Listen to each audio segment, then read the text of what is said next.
Want to speak real English from your first lesson? Sign up for your free lifetime account at EnglishClass101.com.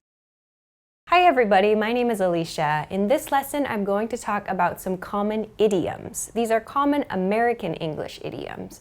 For your reference, an idiom is a set expression that doesn't mean exactly what the words in the expression means. It actually has a special meaning. These are set phrases with special meanings. So today I'm going to introduce a few. Let's get started. Okay, the first expression, the first idiom, is the expression I feel under the weather. I feel under the weather.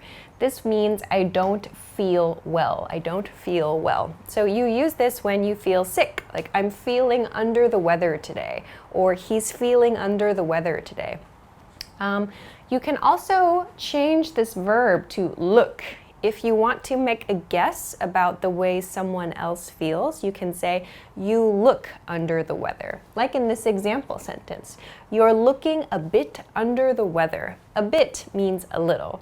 And here, you're looking means like it seems that right now, your appearance now suggests that you don't feel well. But this is a friendly and casual expression you can use to say, are you okay? You look a little sick. So, feel under the weather. To feel under the weather or to look under the weather, if you're just guessing based on someone's appearance, means that you don't feel well or someone seems like they might be sick. Okay, let's move on to the next idiom. The next idiom is, I've put in parentheses here, I'm so hungry, but we drop this part sometimes. I could eat a horse. I could eat a horse. So here you see could, suggesting possibility. This part we often drop, so sometimes we just say I could eat a horse, or maybe a different large animal, like I could eat an elephant, for example.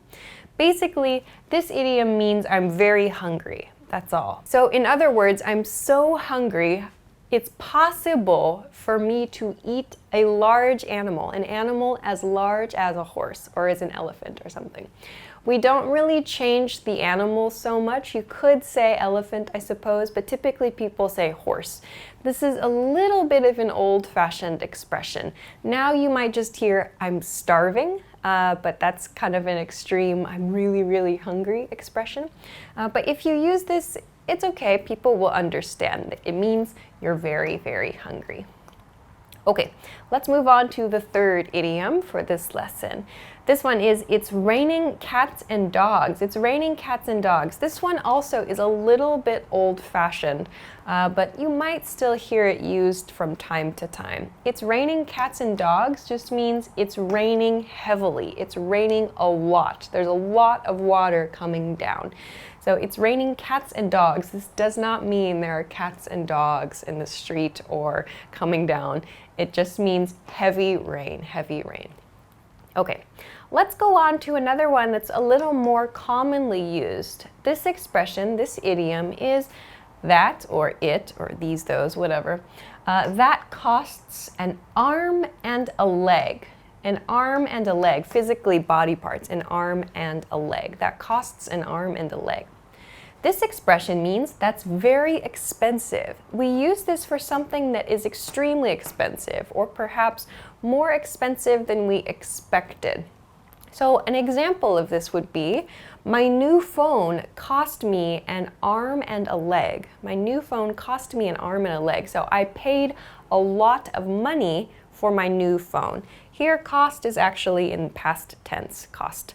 Here, it's in present tense, that costs an arm and a leg. Here, this is the past tense expression, my new phone cost me an arm and a leg, means I paid a lot of money for my new phone.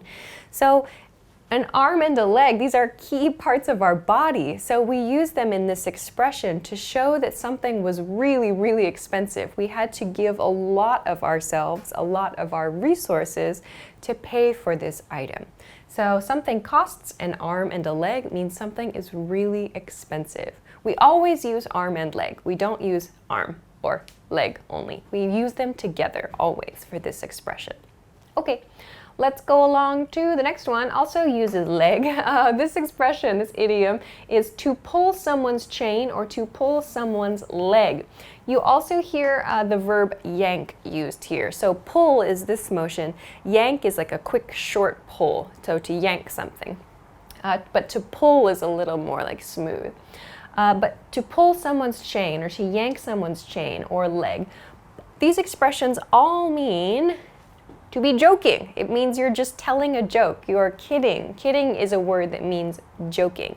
So when you're joking with someone, like in a conversation, and you want to show, I don't mean anything by it, I'm just joking, you can say, I'm just pulling your leg. Like if you're telling a story, if you're lying to someone for a joke, you can use this expression. So here, sorry, I'm just pulling your leg. Sorry, I'm just pulling your leg. Sorry, I'm just yanking your chain. This means I'm just joking. I'm just kidding. Don't be serious. Don't take what I'm saying seriously. It's a joke, in other words. So sometimes people like to use this to like finish a conversation if the other person is getting angry. And then they can say, oh, I'm just joking. I'm just pulling your leg. Okay, let's go on to the next one. The next idiom is to hit the road. To hit the road. This does not mean physically hit the road outside. This means to leave, to leave. This is a casual expression which means to leave your current position and go somewhere else, to hit the road. In an example, it's late. Let's hit the road. So in other words, it's late, let's go. Let's leave this place. Okay. Onward to the next expression.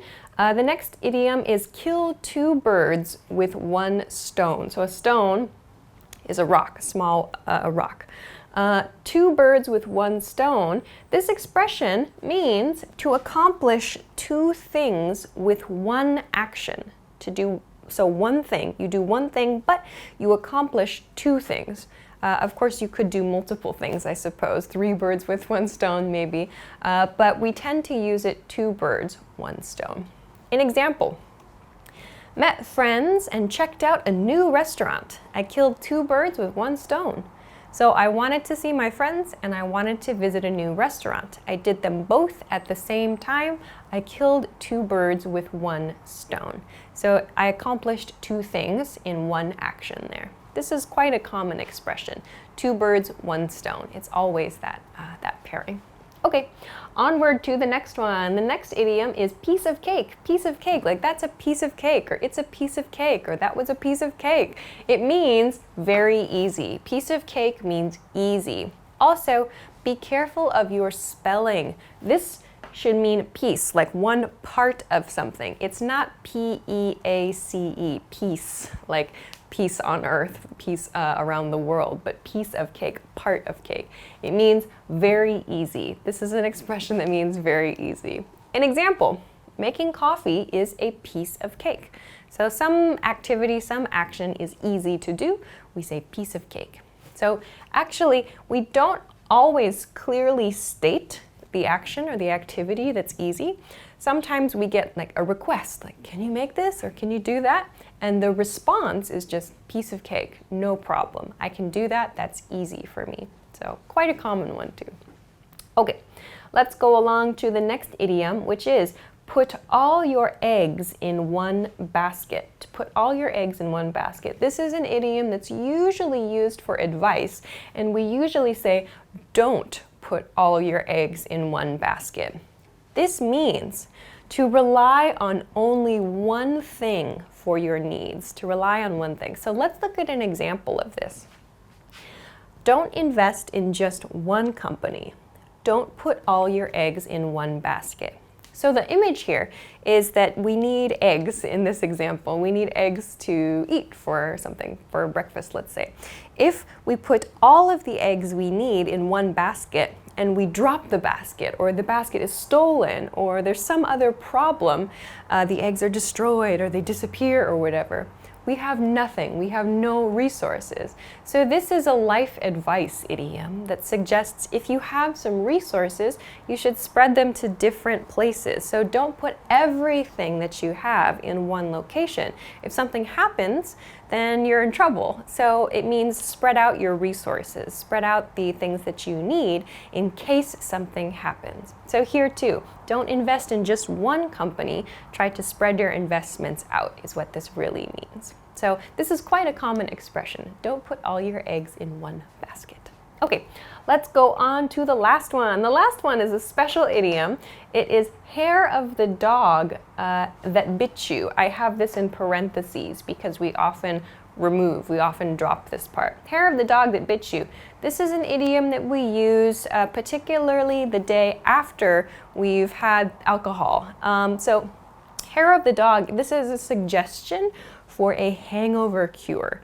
So hangover means that sick, bad feeling you have after drinking too much alcohol. So we feel like a headache. We have a stomach ache, we're slow, it's difficult to do things. That's a hangover.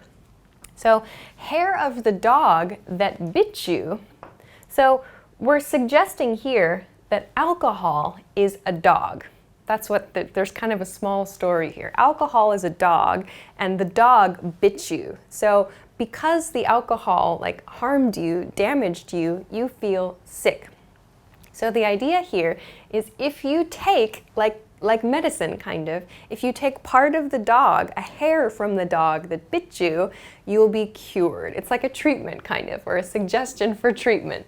So example, hangover, how about a little hair of the dog?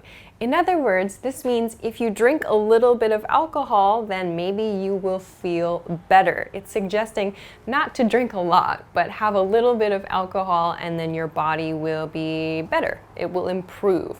I don't know if it's true or not, maybe for some people, but that's what this expression means, hair of the dog, and we often drop that bit you there. So how about some hair of the dog that bit you? That could work. All right, so those are a few common idioms that we use in American English. There are many, many more. If you have questions or if you have comments or if you know some other idioms and you'd like to know more about them, please let us know in the comment section of this video. Of course, if you like the video, don't forget to give it a thumbs up, subscribe to the channel, and check us out at EnglishClass101.com for other good English study resources. Thanks very much for watching this lesson, and I will see you again soon. Bye-bye.